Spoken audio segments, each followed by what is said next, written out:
but were in a coma and may come out of the coma, and they would be sort of left to die if they had signed their organ donation card.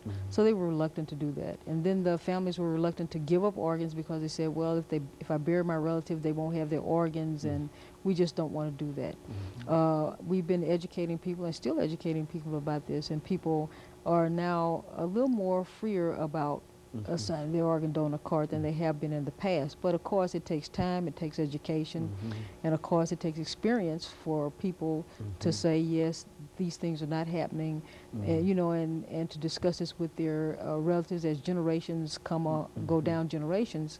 You know, people become more trustworthy of their physicians and people around them and hospital staff. And of course you still maintain that in spite of the fact that there's such a high percentage of African Americans on dialysis, that there is still a very, very small number of African American donations. Speak to that. Yes, there are. I think African Americans now donate maybe about 12 to 15% of organs that are donated. But so many African Americans are coming up with diabetes and high blood pressure and all these other things that prevent them from donating. That sometimes they're afraid that even if they donate early, they might end up with one of those problems and end up on dialysis themselves. And that is something that we have to deal with.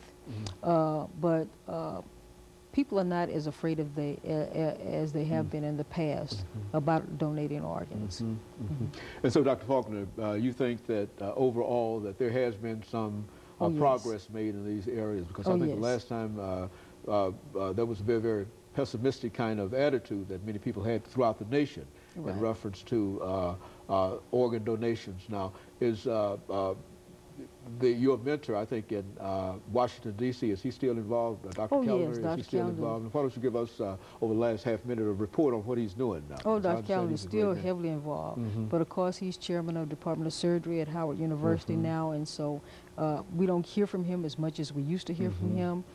He has a national program, the MOTEP, that they're still working with. And so he's still very much active, actively involved, but a little more in administration these days. Very good. And of course, Dr. Faulkner, over the last half minute here, let me simply thank you for bringing that information by, and again, simply telling us that the fighters and the warriors are still out doing the same thing that they've been doing for the last many, many years. And of course, that's what they'll continue to do. And we certainly appreciate you, and we recognize